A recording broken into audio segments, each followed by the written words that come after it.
Welcome to the Money and No Show. It's the Money and No Show. It's the Money and No Show. It's the Money and No Show. But you can't have the money without the O. Georgia Milestone Assessments. It's time for the Georgia Milestone Assessment. That's right.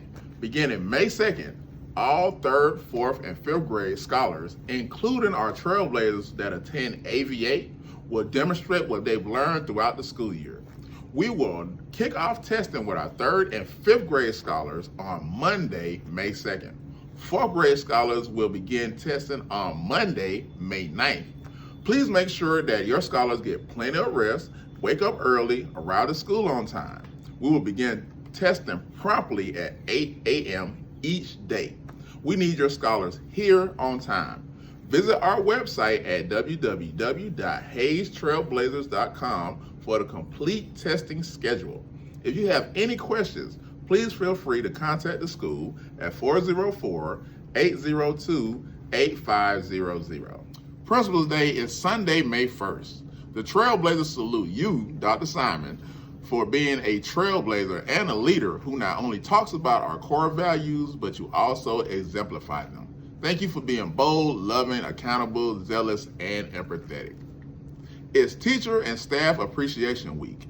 We're celebrating our teachers and staff because they are out of this world. Thank you for being the stars that you are. We don't know what on earth we would do without you.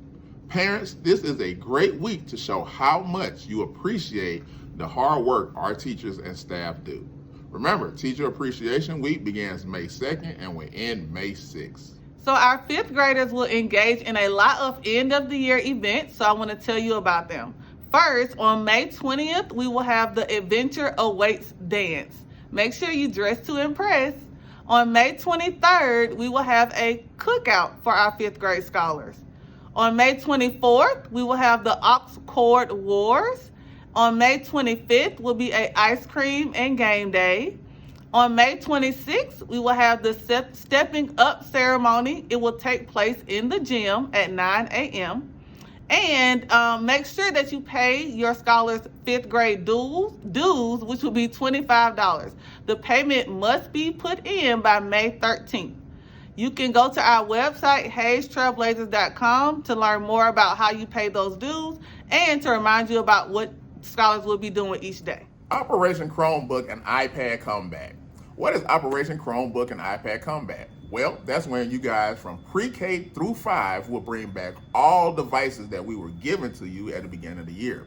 When do you bring it back? Well, you have until April the 29th of 2022 to bring back all your devices. What if my device is broke? Bring it back anyway. We'll take care of it. Remember, it's Operation Chromebook and iPad Comeback, and it ends April 29th. So make sure you bring your device in before then. Remember, we are Trailblazers, which means we are bold, loving, accountable, zealous, and empathetic. We love you.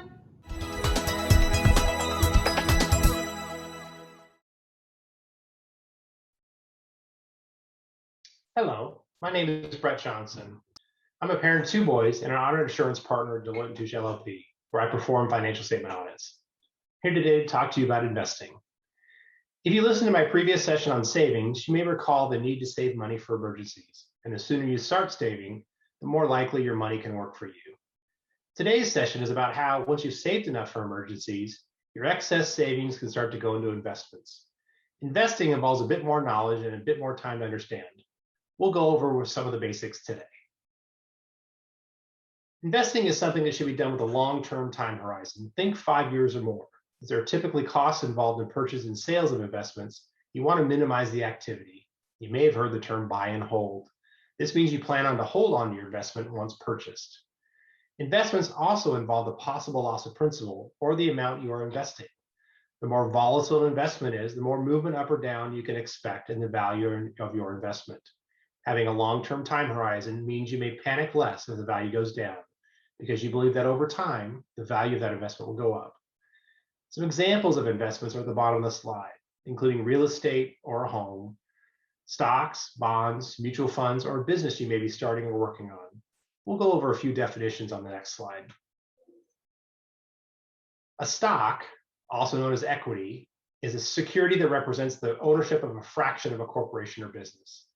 This entitles the owner of a stock to a proportion of the corporation or business's assets and profits equal to how much stock they own. Units of the stock are called shares, and stocks are commonly traded on an exchange or stock market. A bond is a fixed income instrument that represents a loan made by an investor to a borrower, typically corporate or governmental. You may be familiar with the term treasury bond or municipal bond. A bond can be thought of as an IOU between the lender and borrower that includes the details of the loan and its payments. A mutual fund is a type of financial vehicle made up of a pool of money collected from many investors to invest in securities like stocks, bonds, money market instruments, and other assets. Mutual funds are operated by professional money managers who allocate the fund's assets and attempt to produce capital gains or income for the fund's investors.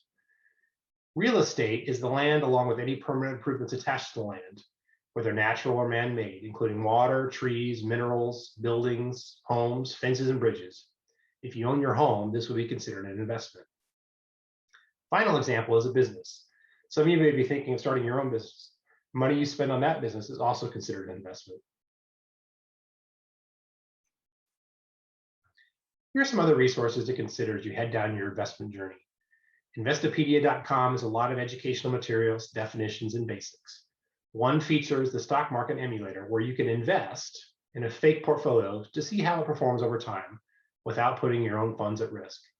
Just remember, this is not a guarantee of what an actual investment return would be.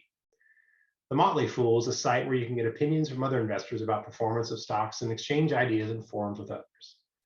Once you're ready to invest, there are multiple outlets. Online brokerages offer the ability to invest from your phone or computer. Some will allow you to work with a financial advisor remotely if you want to. A traditional brokerage can sometimes be found alongside the banks we talked about in our savings session, or you've seen them in your local strip mall or advertising on TV. Many of these allow you to work with an advisor who will, for a fee, help manage your investments as well as allow you to invest online. Thanks for taking the time to listen today, and hopefully you learned something. My colleague Marcus Miller and I put together a number of these short recordings on various financial topics. Keep an eye out for communications from the school when and where they are available. Also keep an eye out for upcoming office hours, where Marcus and I will be happy to take questions on this and other topics. Have a great day.